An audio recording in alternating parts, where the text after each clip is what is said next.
Bonjour et très heureux de vous en retrouver. Alors ce mois-ci, Camping Car Magazine a décidé bien d'aller en Lorraine, explorer un petit peu ces lieux. Malheureusement, le temps n'est pas de la partie, mais ce n'est pas grave. Nous sommes ici aussi pour tester un modèle de la marque allemande Knos et nous sommes très heureux de pouvoir enfin mettre en super essai un camping-car de ce constructeur allemand. Il faut savoir que dans son catalogue, Knos compte une gamme qui s'appelle Van TI et puis Vansation pour des modèles suréquipés, que cette série compte 3 profilés, 2 sur Fiat et puis celui-là, il est sur Volkswagen Crafter et ça fait partie de la grande nouveauté pour cette collection 2024. Auparavant, il était sur le porteur MAN, mais Knos a décidé de faire machine arrière et de désormais le doter de son cousin, à savoir le Volkswagen Crafter. C'est donc parti pour l'essai de ce modèle.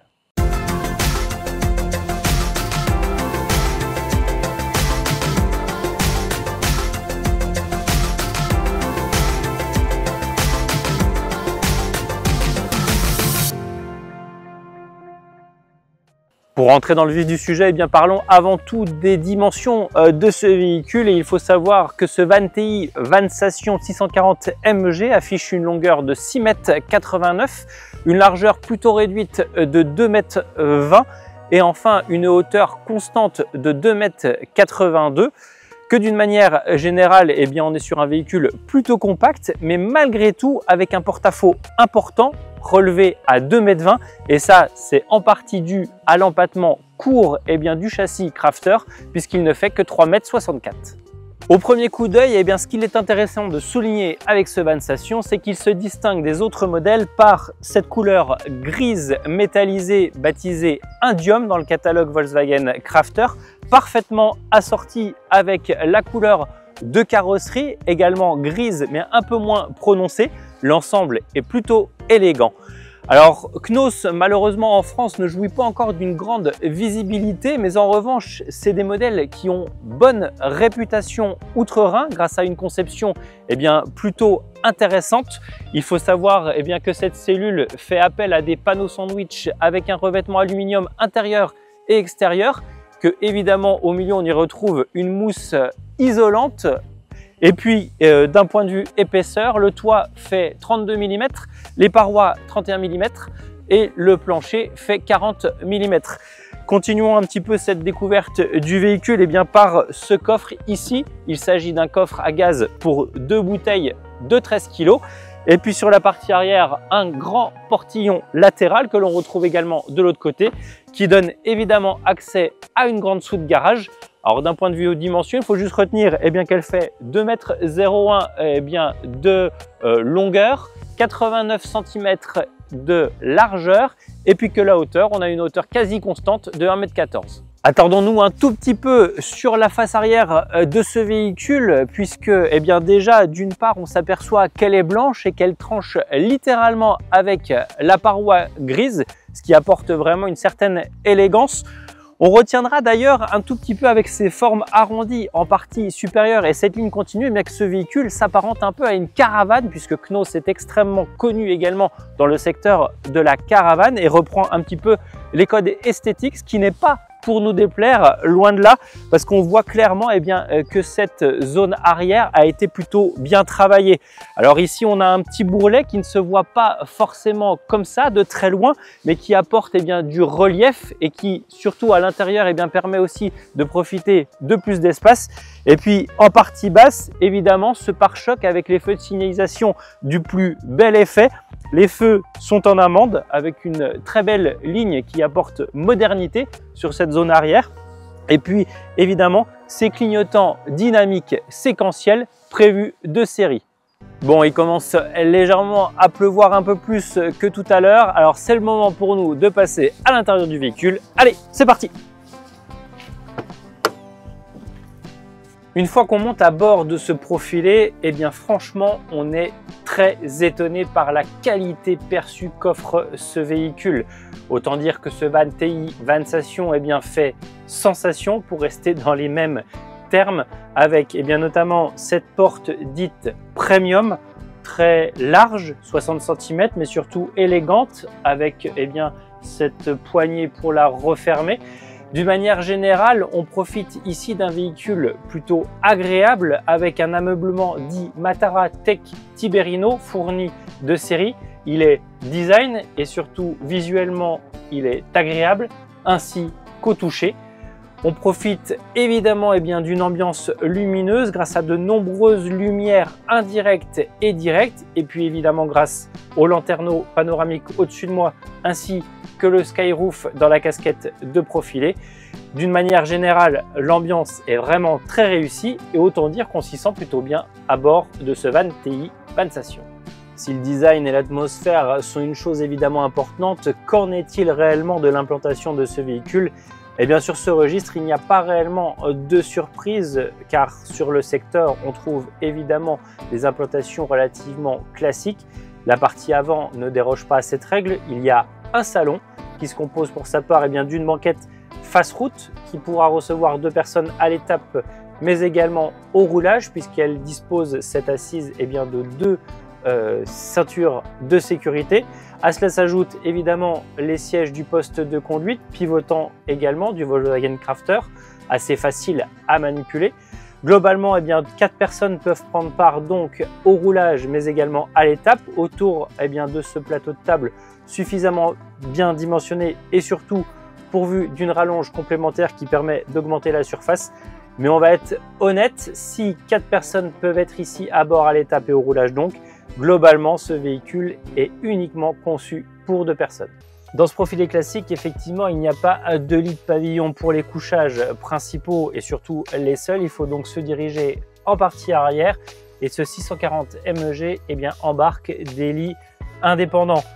2 matelas complètement dissociés qui permettent à chacun de proposer un accueil de 194 cm de longueur par 80 cm de largeur aux épaules, un tout petit peu moins en pied, 67 cm environ, un biseau qui permet ainsi un accès central des plus faciles, notamment avec les marches d'accès. Accéder à l'un ou à l'autre est vraiment d'une grande facilité et c'est très appréciable. On notera ici que ces couchages indépendants peuvent cependant être réunis et ça c'est disponible de série sur ce Vansation avec des rallonges de matelas. On obtient ainsi un couchage de 194 cm cette fois-ci de largeur par 165 cm de longueur, mais globalement ce couchage s'envisagera non pas dans le sens longitudinal mais plutôt en transversal. Notons également que ces sommiers sont perchés à 1,16 m du plancher. Alors ça permet évidemment de disposer de rangements type penderie en pied, mais surtout de profiter de cette fameuse soute qu'on a montrée tout à l'heure pour un grand volume de chargement. On vient donc de voir que cette chambre dispose de lits longitudinaux et rappelez-vous, ce véhicule ne fait que 6,89 m de longueur. Il n'y a pas d'autre choix pour Knaus donc d'optimiser sa partie sanitaire avec une salle d'eau amovible. Comment? Tout simplement de prime abord, on dispose d'un lavabo, d'un grand miroir et d'un WC à banquette avec suffisamment d'espace en pied. Et puis pour la douche, il suffira uniquement de faire pivoter la paroi sur laquelle se trouve le miroir et le lavabo pour disposer d'une cabine complètement isolée. Alors on a plutôt de l'espace au niveau des épaules, ça c'est vrai, mais en pied, il faut quand même reconnaître que le passage de roue empiète fortement le receveur et ça c'est un tout petit peu dommage. Au niveau de l'autonomie, soulignons que ce véhicule embarque 95 litres d'eau propre et 95 litres d'eau usée. Allez, terminons la présentation de cette implantation évidemment par la partie cuisine. Alors elle ne brille pas par ses dimensions, mais on n'en a pas besoin de plus car elle est relativement fonctionnelle. D'une part au niveau des rangements, puisqu'ici en partie haute on a un placard compartimenté et puis en partie basse on a différents tiroirs qui permettent de mettre suffisamment d'éléments. On apprécie aussi d'ailleurs l'assistance de freinage en fin de course pour les tiroirs.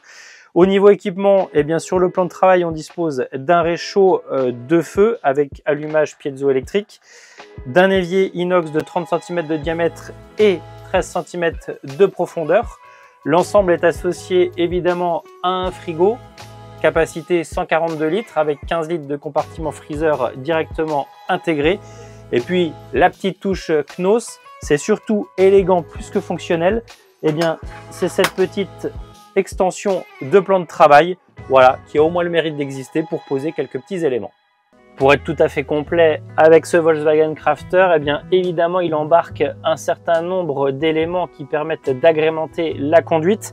Évidemment, on a dit les commandes au volant, la climatisation manuelle, les rétroviseurs électriques et dégivrants.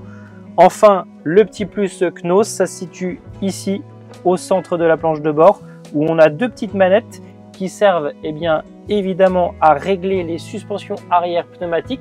Et ça, cette série, il faut bien le souligner, et ça apporte vraiment un confort routier supplémentaire en régulant notamment la hauteur du véhicule.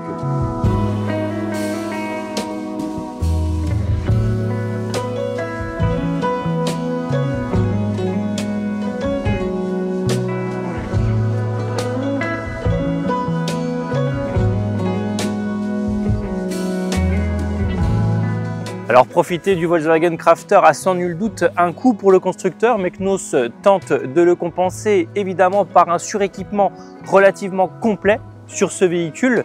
En effet, le prix de base est affiché à partir de 87 214 €, mais qui comprend, comme on l'a dit, la motorisation de 177 chevaux avec la boîte automatique à 8 rapports, les jantes alu 17 pouces, la cabine grise, le store extérieur de 3,50 m. Bref, vous pouvez retrouver tout ça sur notre site internet de manière exhaustive et autant vous dire qu'il y en a.